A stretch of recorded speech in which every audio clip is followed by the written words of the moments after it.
नमस्कार, आर्य न्यूज देख रहे हैं आप। मैं हूं आपके साथ पल्लवी सिंह। उत्तर प्रदेश बुलेटिन की शुरुआत करेंगे इस वक्त की बड़ी और अहम खबर के साथ। अयोध्या से ये बड़ी खबर सामने आ रही है, जहां मुख्यमंत्री योगी आदित्यनाथ अयोध्या पहुंचे। अयोध्या में योगी आदित्यनाथ का ये दौरा बताया जा रहा है, जहां सीएम बनने के बाद सीएम योगी आदित्यनाथ अयोध्या पहुंचे हैं। हनुमानगढ़ी का दर्शन पूजन किया गया और इसके बाद सीएम राम जन्मभूमि परिसर भी पहुंचेंगे। आपको बता दें कि योगी आदित्यनाथ जल्द ही करेंगे रामलला के दर्शन। मुख्यमंत्री लेंगे राम मंदिर के निर्माण कार्यों का जायजा। आपको बता दें, मुख्यमंत्री बनने के बाद दूसरी बार जब मुख्यमंत्री बने हैं सीएम योगी आदित्यनाथ, उसके बाद उनका यह पहला अयोध्या दौरा बताया जा रहा है, जहां वो राम मंदिर के निर्माण कार्यों का जायजा लेने अयोध्या पहुंचे हैं। और आपको बता दें, इस दौरे से पहले उन्होंने हनुमानगढ़ी में भी दर्शन किए हैं। अयोध्या से इस वक्त की बड़ी खबर आपको बता रहे हैं, मुख्यमंत्री योगी आदित्यनाथ राम मंदिर के निर्माण कार्य का जायजा लेने के लिए अयोध्या पहुंचे हैं।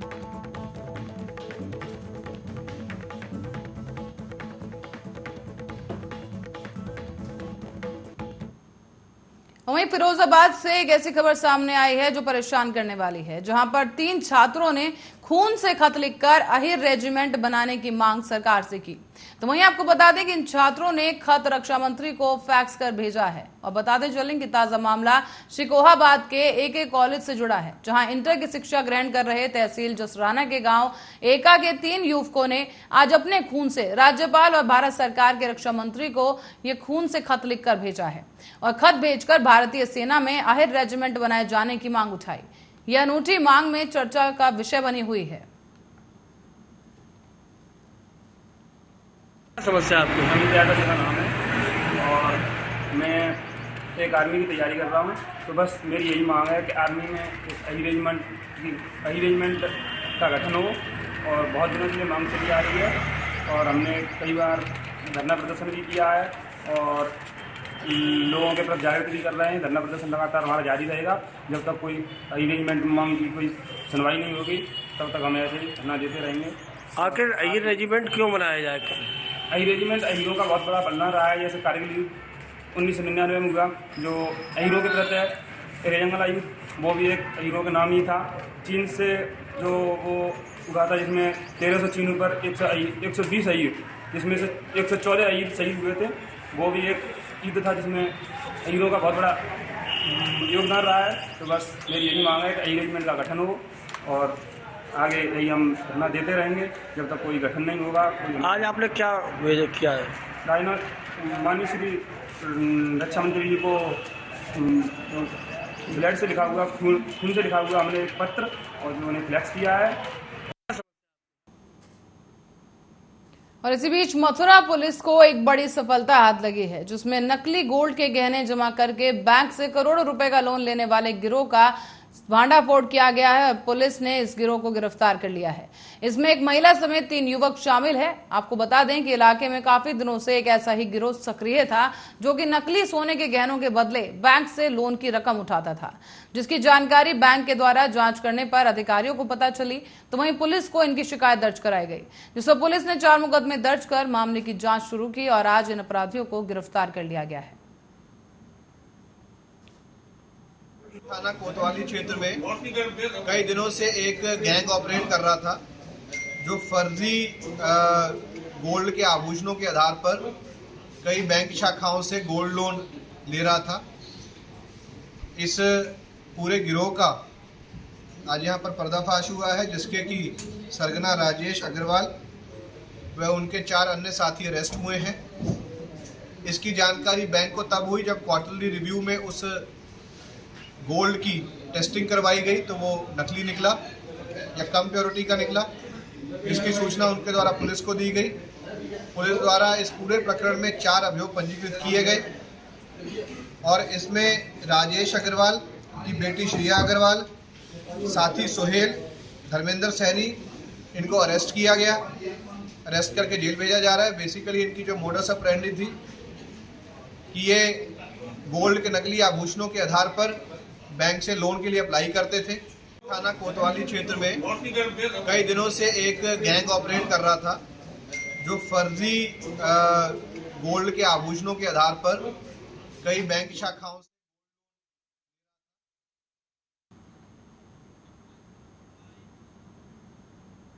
और इसी बीच एक बड़ी खबर रायबरेली से सामने आ रही है, जहां लखनऊ प्रयागराज मार्ग पर इलाहाबाद हाईकोर्ट के जज का परिवार वाहन दुर्घटना में बाल बाल बच गया है। दरअसल आपको बता दें कि इस वाहन का अगला टायर फटने से कार अनियंत्रित होकर ई रिक्शा से टकरा गई। तो वहीं दुर्घटना में ई रिक्शा चालक के पैर में गंभीर चोट आई है। साथ ही आपको बता दें कि रिक्शा चालक का जिला अस्पताल में इलाज चल रहा है। हालांकि डॉक्टरों ने उसे खतरे से बाहर बताया।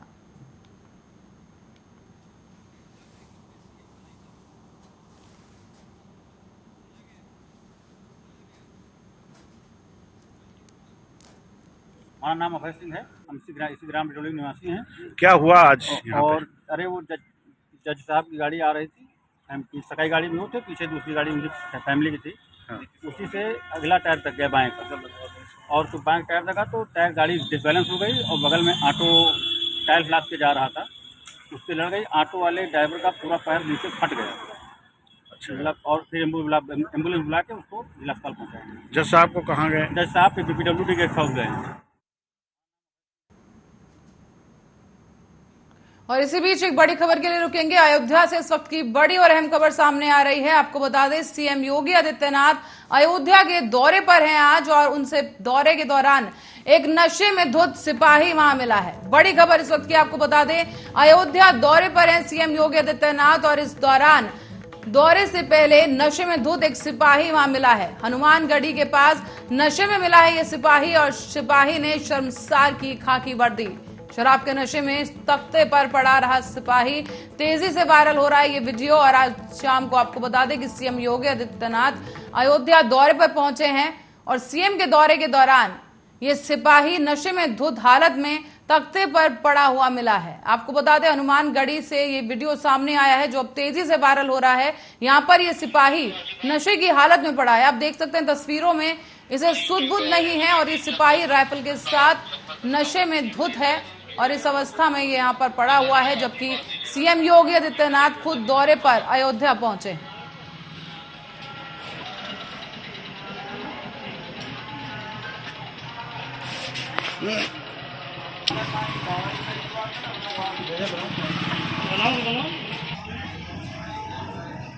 और इसी बीच आगरा से एक बड़ी खबर आपको बताते चले, जहां पर सिरफिरे युवक का कहर देखने को मिला है। आगरा से इस वक्त की बड़ी और अहम खबर एक बार फिर से आपको बताते चले, जहां पर सिरफिरे युवक ने एक युवती के घर में घुसकर उसे गोली मार दी है। बड़ी खबर इस वक्त की आगरा से सामने आ रही है, जहां पर एक सिरफिरे युवक का हडकंप देखने को मिला है।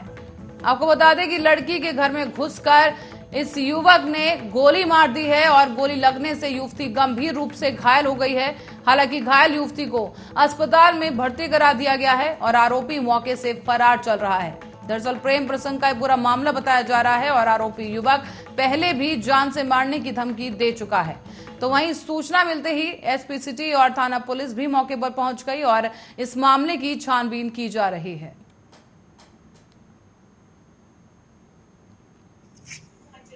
यहाँ गणेश नर्सरी के पास एक महिला जिसका नाम उमा है, और उनके घर पे उनके पुराने आशिक चढ़ आए दूसरे के छत से, और आकर उन पर प्रहार किया। उन्होंने उनको गोली मारी है, और साथ से बट से सर पे वार किया है, और पूरे मामले की छानबीन की जा रही है। जो व्यक्ति का नाम सामने आ रहा है उसका नाम देव गुज्जर है। इसे पुलिस जल्द से जल्द गिरफ्तार करेगी। तो वहीं हाईटेंशन विद्युत लाइन की चपेट में आने से एक वृद्ध की दर्दनाक मौत हो गई है। घटना के बाद परिजनों में कोहराम मचा है। मृतक के परिजनों ने विभाग पर भी लापरवाही का आरोप लगा दिया है। आपको बता दें कि मामला है कस्बा एरावाट काटरा के ताकिया गांव का, जहां ये दर्दनाक हादसा हुआ। और यह हादसा उस समय हुआ जब मेवाराम नए बन रहे मकान को देखने के लिए ऊपर गए थे। वहां पर वो मकान के करीब से निकली हाईटेंशन लाइन के दौड़ते करंट की चपेट में आ गए, जिसके चलते वो जमीन पर जा गिरे, और उसी समय उनकी मौत हो गई है। बता दें कि मृतक मेवाराम के परिजनों ने थाना पुलिस को ये सूचना दी। तो वहीं जानकारी मिलते ही थाना अध्यक्ष राम सहाय पटेल पुलिस बल के साथ मौके पर पहुंचे, जहां जांच पड़ताल के बाद पता चला पुलिस ने शव को पोस्टमार्टम के लिए भेज दिया है। क्या हादसा कैसे क्या हुआ? वो ये मेरे गांव घर के पास से 11,000 लाइन गुजरी है जो वो मेरे बिल्कुल मकान से लगी हुई है। एक बित्ती का अंतर है। मैंने लाइन मैनों से और जेई वगैरह से मैंने कहा ये लाइन हटवा दो, किसी ने मेरी सुनवाई नहीं करी। तो मेरे दाऊ हैं, क्या नाम था दाऊ? श्री मेवाराम, तो चाली हटा रहे थे। चाली हटा रहे तो चाली हटाते बिल्कुल दीवार से लगी हुई है लाइन बिल्कुल, तो धोखे से उनका हाथ लग गया, तो एक्सपायर हो गए। यहाँ से गिरे, करंट लगा, नीचे आए, गिर के खत्म हो गए। क्या? अगली खबर बरेली से है, जहां बरेली में यूरिया खाद बनाने वाली एक फैक्ट्री इफ्को जो भारत सरकार के अधीन आमला बरेली में चल रही है, वहां के गांव वालों का कहना है कि गांव वालों की जमीन को इफ्को ने अधिग्रहण कर लिया था और कहा था कि हम एक आदमी को इफ्को में नौकरी देंगे। इस आश्वासन पर ग्रामीणों ने मुआवजा लेकर अपनी जमीन को इफ्को के नाम अधिग्रहण कर दिया, लेकिन अब इफ्को ग्रामीणों का आश्वासन तोड़कर जो एक आदमी को नौकरी देने की बात कही गई थी उस पर मुकर रही है। ताजा मामला सामने आ रहा है, जहां पर इफ्को कंपनी से जुड़ा ये मामला है, जहां पर जमीन अधिग्रहण को लेकर चलिए हमारे संवाददाता ने उनसे बातचीत की है, आपको दिखाते हैं क्या कुछ कहा जा रहा है।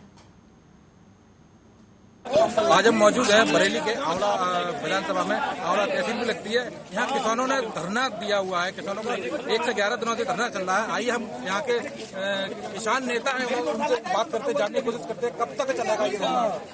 क्या नाम है आपका? मैं चौधरी सतपाल जी प्रदेश महासचिव हूँ भारतीय किसान प्रदेश का। क्या मामला है आज आप लोग सभी लोग धरने पर बैठे हुए हैं?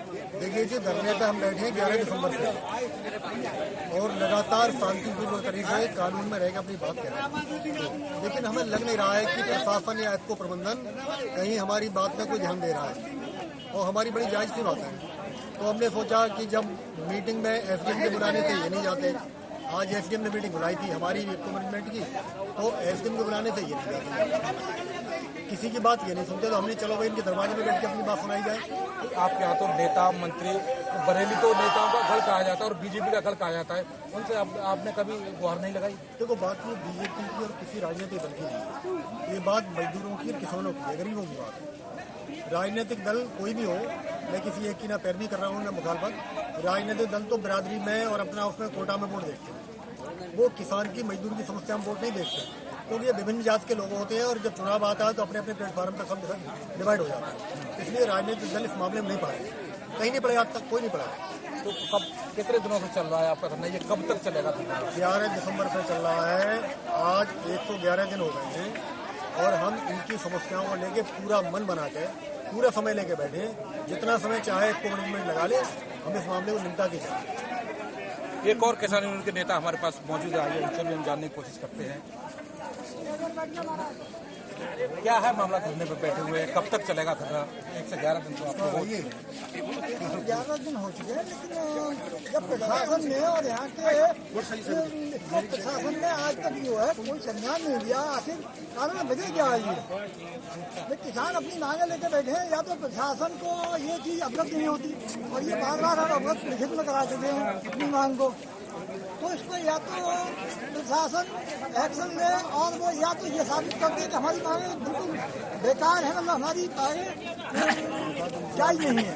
आज आप एसडीएम आंवला के पास है, क्या आश्वासन दिया है उन्होंने? आज तक ठोस आश्वासन नहीं दिया हमें, तो उनकी नीति का संदेह होता है कि वो हमेशा जो है इस पूरी बात के दबाव में रहकर उनकी बात के किसानों की नहीं कहते। आज हम मौजूद और अब की बार 2 अप्रैल से नवरात्रि होने जा रही है और 3 अप्रैल से रमजान शुरू हो रहे हैं।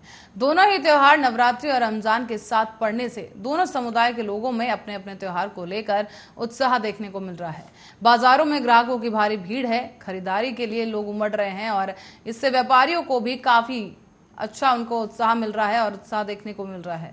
कोरोना के कारण पिछले 2 सालों से कहीं ना कहीं निराशा थी, निराशा का माहौल था, लेकिन अब की बार सरकार के द्वारा पाबंदियां हटाने पर लोगों में जबरदस्त उत्साह देखने को मिल रहा है। तो वहीं नवरात्र और रमजान की तैयारियों को लेकर आर्या न्यूज की टीम ने दुकानदार और ग्राहकों से जानी उनकी दिल की राय। आप भी देखिए। नवरात्र की तैयारियों को लेकर बाजारों में भारी भीड़ उमड़ रही है। आप देख सकते हैं यहाँ पर जो है किस कदर जो है भीड़ उमड़ी है, चूँकि 2 साल कोरोना के कारण कहीं ना कहीं त्यौहार जो है वो फीका रहा, लेकिन इस बार जो है अब की बार बाजारों में रौनक दिख रही है। हमारे साथ एक महिला है, इनसे जानते हैं क्या खरीदारी कर रही है और किस तरह नवरात्र अपना मनाएंगी। क्या नाम है? मेरा नाम ज्योति है और मैं बहुत खुश हूँ कि इस बार नवरात्रि में सब लोग अच्छे से मना पा रहे हैं और हम लोग यहाँ पे देख सकते हैं शॉपिंग करने आए हैं और चुनरी खरीद रहे हैं और पूजा का जितना भी सामान है वो सब खरीद रहे हैं और बहुत अच्छा लग रहा है यहाँ पे।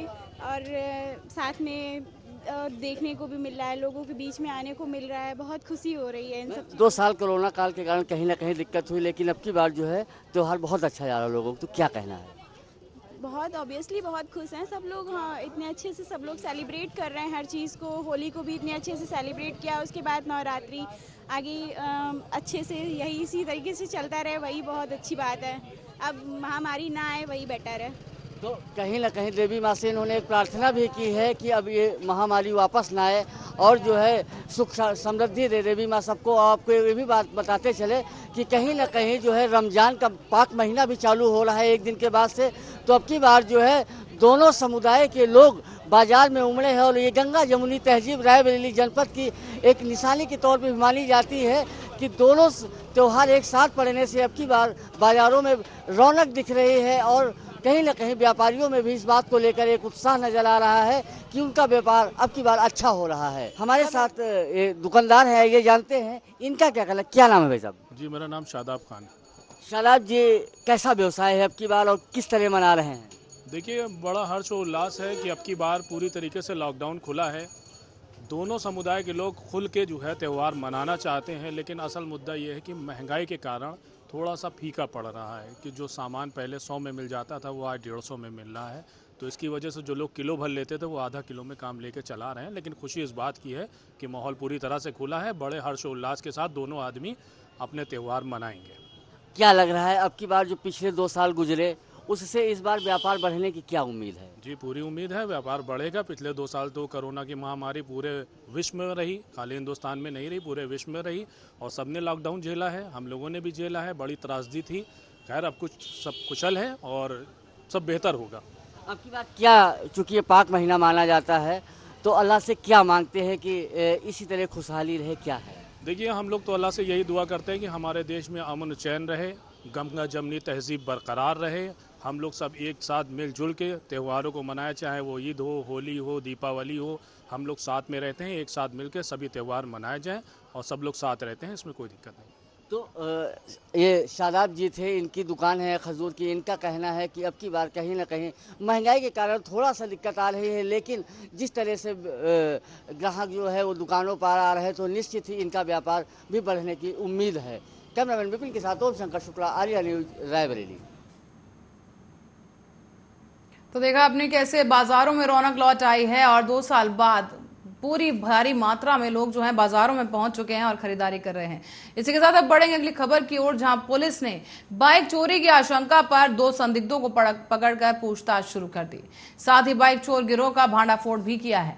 साथ ही आपको बता दें कि बाइक चोर गिरोह का राजपाश करते हुए पुलिस ने ये भांडाफोड़ किया और आपको बता दें कि फतेहपुर पुलिस के हाथ ये बड़ी सफलता लगी है, जहां पुलिस ने एक बाइक चोर गैंग का खुलासा किया। तो वहीं बाइक चोर गैंग के पास से 1 दर्जन चोरी की बाइक और अवैध तमंचा कारतूस भी बरामद किया है।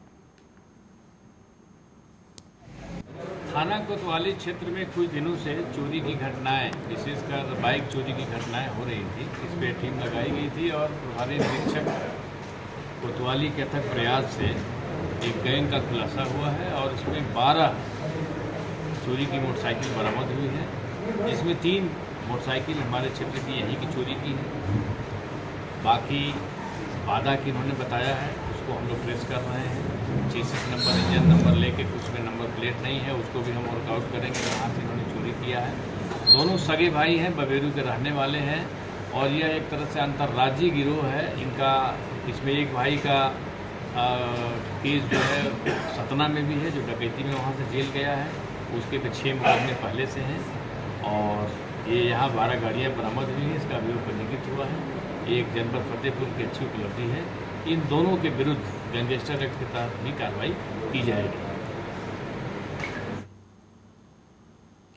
और इसी बीच फतेहपुर से एक बड़ी खबर सामने आ रही है, जिससे आपको रूबरू करा दें कि खागा विधानसभा पहुंची हैं कृष्णा पासवान। बड़ी खबर इस वक्त की फतेहपुर से सामने आ रही है, जहां आपको बताते चले कि फतेहपुर में कृष्णा पासवान पहुंची हैं और खागा विधानसभा से विधायक हैं कृष्णा पासवान का इस दौरान जोरदार स्वागत हुआ है। समर्थकों ने रोड पर रोड शो भी निकाला और आपको बता दें कि बुलडोजर पर सवार होकर इस बार आए हैं समर्थक और खागा विधानसभा से 3 बार जीत चुकी हैं कृष्णा पासवान। बड़ी खबर इस वक्त की आपको बता दें, कृष्णा पासवान फतेहपुर पहुंची जहां उनका जोरदार स्वागत किया गया।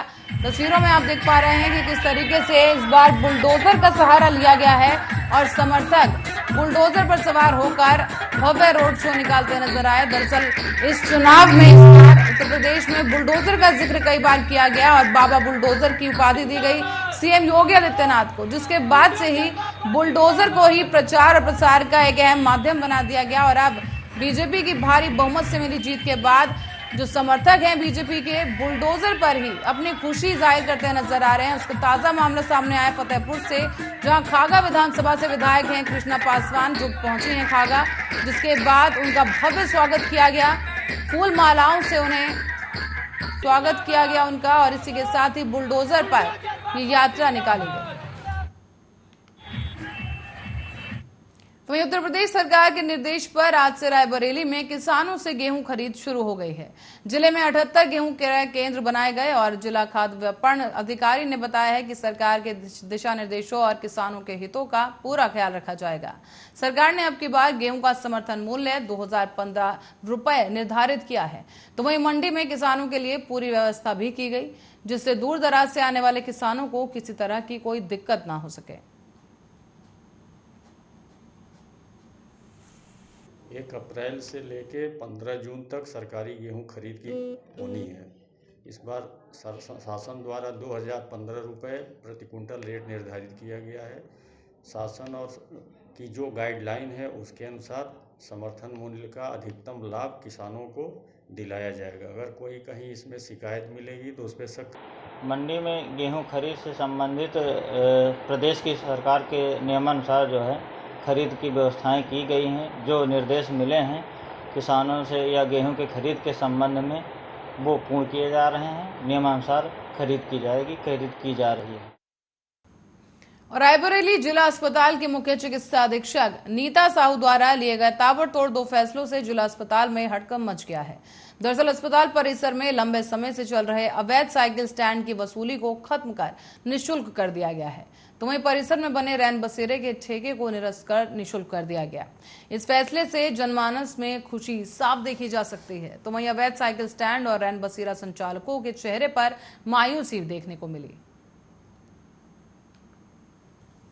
तो साइकिल स्टैंड यहाँ पर निःशुल्क कर दिया गया है। अस्पताल में हम लोग ने सारी सुविधाएं निःशुल्क दी है। 1 रुपया खाली पर्चा का होता है, फिर एक्सरे हुआ, ऑपरेशन हुए, खाना हुआ, भर्ती का, तो सारे चीज़ें निःशुल्क है। पैथोलॉजी निःशुल्क है।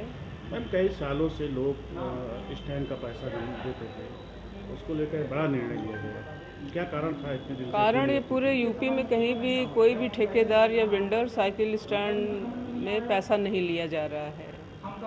तो उसी कई सालों से चल रहा है। अब वो हमारे संज्ञान में नहीं है। हम तो अभी आए हैं तो 1 तारीख से फिर उसको कर दिया गया कि आप निःशुल्क दें, क्योंकि गरीब जनता आती है। अब 1 रुपया के पर्चे में वो उससे ज़्यादा उनका साइकिल स्टैंड का लग जाता है। तो जनहित में आज क्या हुआ? अब नहीं पैसा पड़ेगा? पैसा कोई नहीं। जो लोग आते थे उन लोगों का उनको बता दिया गया कि निःशुल्क आप अपनी जिम्मेदारी को खड़ा करो। जो स्टाफ की गाड़ी है वो अंदर है।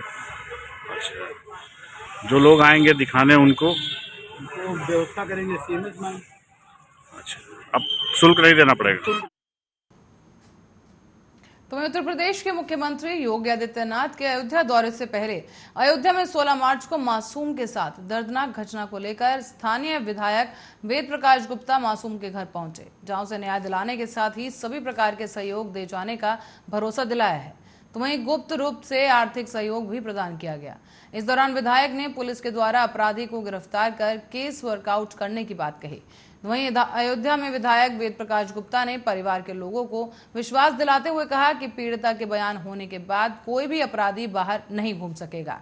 जो भी इस घटना के लिए शामिल है उसे सजा जरूर मिलेगी। जल्द ही उनकी गिरफ्तारी भी कर ली जाएगी। देखिए जिस समय में घटना घटी थी, मैं होली मिलन में कहीं गया हुआ था। सबसे पहले अस्पताल में मैं पहुंचा था। सबसे पहले पीड़िता के साथ इनकी माताजी थी, पिताजी थे, परिवार के लोग थे और कुछ 1-2 लोग पड़ोसी भी थे। और मैंने वहाँ देखा सीताराज सिंह जी भी वहाँ लगी हुई हैं और हमने उस समय सब व्यवस्थाओं को, उसके बाद माननीय सांसद जी पहुँचे, माननीय मेयर साहब पहुँचे और उसके बाद हम लोगों ने रहकर 1 बजे तक व्यवस्थाएं बनाई थी। उसको लखनऊ भेजा, लगा बेटी की स्थिति ठीक नहीं होगी यहाँ रहेगी, तो इसलिए उसको लखनऊ शिफ्ट किया गया क्योंकि गंभीर स्थिति उसमें बताई जा रही थी। और निश्चित रूप से वहाँ भी डॉक्टर्स की व्यवस्था बना के उसको पहली प्राथमिकता थी उस समय कि बच्ची का जीवन कैसे बचे, जो हम लोगों की प्राथमिकता थी। और दूसरी प्राथमिकता थी कि सही मुलजिम गिरफ्तार हो जाए। मैंने उसके बाद तुरंत उसको भेजने के बाद प्रशासन से कहा कि अविलंब गिरफ्तारी इसमें होनी चाहिए और निश्चित रूप से पुलिस प्रशासन ने सक्रियता दिखाई और बहुत जल्दी विदिन 6 आवर्स वो गिरफ्तारी होगी, केस वर्कआउट हो गया। और इसी के साथ ही खबरों में फिलहाल के लिए इतना ही। देश और दुनिया की तमाम खबरों के लिए बने रहे हमारे साथ, देखते रहे आर्या न्यूज।